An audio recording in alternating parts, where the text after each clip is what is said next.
guys, welcome back to my YouTube channel Maths the Magic. This is Riya Chawla. Today we will discuss about polynomial और ये हमारा 9th class का second chapter है. तो guys let's start it. तो guys आज मैं आगे कंसेप्ट को क्लियर करने से पहले एक प्रीवियस कंसेप्ट को उठाने वाली हूँ. गाइस आपको याद होगा हमने किया था zeros of the polynomial.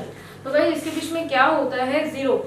It means x की कोई ऐसी वैल्यू जो पुट करने पे उस पूरी टर्म को पूरी पॉलिनोमियल को जीरो बना दे. In the same way if I take a polynomial of degree 1 for example 2 1 + x = 0. It's a linear polynomial क्योंकि इसकी डिग्री 1 है. तो अगर मुझे इसका x की ऐसी वैल्यू निकालनी है जो इसको जीरो बना दे तो मैं क्या करने वाली हूँ इसके बीच में हियर x को अकेला छोड़ देंगे इक्वेटिंग टू जीरो करके. अगर हम यहाँ पर x को अकेला छोड़ते हैं बट विल हैव x = -1/2. यहाँ पर आपने देखा अगर हमारे पास लीनियर पॉलिनोमियल होती है तो आप x की वैल्यू ऐसे निकालते हो. फॉर एग्जांपल अगर हमारे पास कुछ और आ जाता है for example like 5x + 3 = 2, then तब क्या करने वाले हैं हम जनरली अपने x को अकेला छोड़ना है. जो भी वैल्यू उसकी आएगी वो उसकी क्या होगी जीरो मल्टीपल फैक्टर लाइक जो भी हमने पहले पढ़ा था वही के बारे में बात कर रही हूँ. तो यहाँ पर हमारे पास क्या आ जाएगा 2 - 3 = -1 x = -1/5. Right? x = -1/5. Now turn to the next one. If we have a polynomial of degree 2, अगर हमारे पास कोई पॉलिनोमियल आती है 2 डिग्री की तो उसको हम क्वाड्रेटिक पॉलिनोमियल बोलते हैं. क्वाड्रेटिक पॉलिनोमियल का example for example we have x² - 5x + 6. तो गाइस अगर आपको इसको सोल्व करना पड़ जाए here is a polynomial of degree 2. अगर मुझे इसको सोल्व करना है तो मैं क्या करने वाली हूँ. इसको सोल्व करने के लिए आपको एक थ्योरम जो है वो या एक मेथड हम बोल सकते हैं उसको ध्यान में रखना पड़ेगा. दैट इज स्प्लिटिंग मेथड या फैक्टराइजेशन आप बोल सकते हो. तो हम इसके बीच में स्प्लिटिंग मेथड यूज करेंगे. Splitting method. तो हियर यहाँ पर हमने इसको करना सोल्व कैसे करना है वो आपको ध्यान में रखना है. यहाँ पर आपने स्प्लिट मतलब डिवाइड करना है. राइट. तो हियर हमें क्या करना है अपनी सेकंड टर्म को जो भी मिड वाली टर्म होगी मिडिल टर्म होगी हमें उसको 2 पार्ट्स में स्प्लिट करना है. इन the same way you can से लाइक हमने इसको 2 पार्ट्स में डिवाइड करना है. और कैसे डिवाइड करना है हमने 2 एलिमेंट्स ऐसे लेने हैं जिसको प्लस या माइनस करो you will gate 5x. Right. और अगर वही के वही 2 एलिमेंट को आपने मल्टीप्लाई करना है so that you will gate 6 × x². Right. हमेशा ध्यान रखना है फर्स्ट वाली और लास्ट वाली को मल्टीप्लाई करके जो भी आएगा वो हमारा बनना चाहिए इन मल्टीप्लिकेशन में. तो गाइस इसके बीच में ऐसे कौन से 2 फैक्टर्स होंगे जो ऐड करने पे या सब्ट्रैक्ट करने पे -5i और मल्टीप्लाई करने में यू विल गेट प्लस का 6x². तो गाइस ऐसे कौन से होंगे we have 3x and 2x. अगर मैं ये 2 वैल्यूज लेती हूँ तब मेरे पास कुछ ऐसा बन सकता है. हियर 5 हमें माइनस का चाहिए 6 हमें प्लस का चाहिए.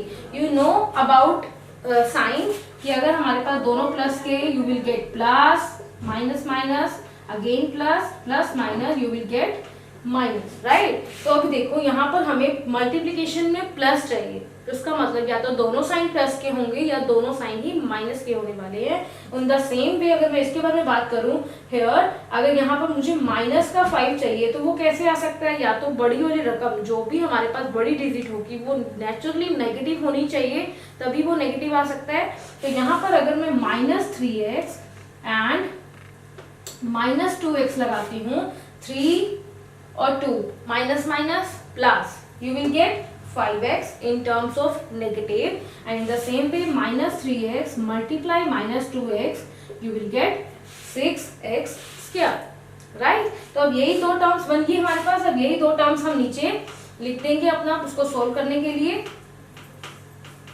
हमारे पास क्या बन जाएगा यहाँ पर इसको हमने 2 पार्ट्स में डिवाइड करना था. हमें मिल गया -3x माइनस का 2x. राइट. गाइस यहाँ पर आपको पहले से ही ध्यान में रखना है जो भी लास्ट टर्म होगी जो भी फर्स्ट टर्म होगी इंक्लूडेड साइन आपने पहले ही लिख देने हैं.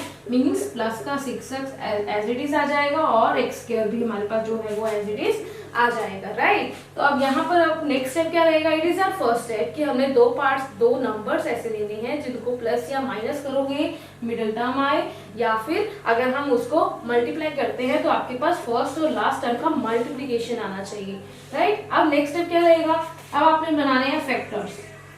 फर्स्ट 2 को इकट्ठा कर दो और सेकंड लास्ट 2 को इकट्ठा कर दो। अगर इन दोनों को मैंने इकट्ठा करेंगे, इसमें से कॉमन चीज देखो, here X is here X, तो एक्स दोनों के बीच में कॉमन है, आप एक्स को कॉमन लेकर बाहर निकाल सकते हो, रिमेनिंग एलिमेंट को अंदर लिख दोगे ब्रैकेट के बीच में। यहाँ से एक्स बाहर जाएगा, here we have 2x, right, X square, एक एक्स बाहर चला गया, एक रह गया, तो हमारे पास यहाँ एक्स रह गया, माइनस 3x में से x अगेन बाहर चला गया, तो यहाँ पर हमारे पास क्या रह गया, सिर्फ 3। यहाँ पर 2x प्लस 6, यहाँ पर माइनस भी है, यहाँ पर प्लस में भी है, तो अगर मैं यहाँ से 2 कॉमन निकालती हूँ, यहाँ से 2 गया, वी हैव x, यहाँ से 6 में से फिर 2 जाएगा, आपको पता है 6 में का फैक्टर क्या रहेगा, 2 into 3, तो यहाँ पर क्या रह जाएगा हमारे पास, वी हैव 3। नाउ यहाँ पर प्रॉब्लम आती है साइन की, तो गाइस यहाँ पर आपको ध्यान में रखना है, अगर आप साइन बाहर माइनस का लगाते हो, अंदर का साइन चेंज हो जाएगा, it is the main point. जब यहाँ पर माइनस आएगा, ब्रैकेट के बीच में साइन जो है वो चेंज हो जाएगा, इट मींस यहाँ 6 प्लस का था, यहाँ पर आप क्या लिखोगे, इसको माइनस का। ये तब होगा जब बाहर माइनस हो, इस चीज का बहुत अच्छे से ध्यान रखना है। अगर बाहर माइनस है तो अंदर का साइन चेंज हो जाएगा, और मेन थिंग इज दैट दोनों के बीच में जो भी दो ब्रैकेट्स हैं must be it is equal. अगर ये इक्वल नहीं है, इट मींस आप कुछ गलत कर रहे हो। अगर ब्रैकेट के बीच में चीज इक्वल आ जाती है, इसका मतलब बिल्कुल सही जा रहा है। नाउ ये दोनों सेम है, आप इसको एक बार लिख सकते हो। रिमेनिंग एलिमेंट्स क्या रह गए, x माइनस का 2, तो यहाँ पर आप इसको एक ब्रैकेट में लिख दोगे x माइनस 2, तो यहाँ पर हमारे पास क्या आ गया, इक्वल टू 0 यहाँ पर, तो x minus 3 is equal to 0, you will get x is equal to 3। In the same way, x minus 2 is equal to 0. You will get x is equal to 2.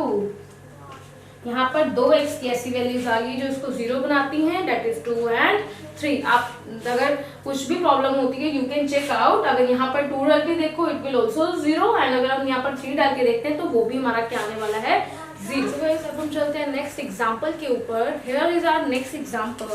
For example, we have x square plus 3x plus 2, right. अब again इसके बीच में हमें क्या करना है, हमें इसके zeros निकाल के देने हैं जो इसको 0 बना दे।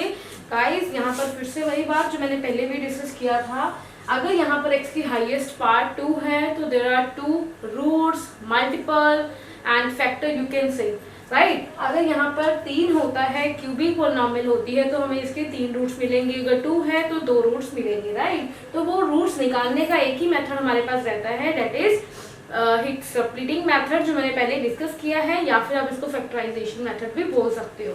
तो इसको सॉल्व करने का तरीका क्या था, हमने सेकंड टर्म मिडिल टर्म को 2 पार्ट्स में सेपरेट करना है, सो दैट हमें प्लस या माइनस करने पे we will get 3x, and अगर यही दोनों को अगर मैं मल्टीप्लाई करती हूँ तो हमें फर्स्ट और लास्ट का मल्टीप्लीकेशन मिलेगा, दैट इज 2x स्क्वायर। तो गाइस ऐसे कौन से दो मल्टीपल होंगे जो इस कंडीशन को होल्ड करने वाले हैं।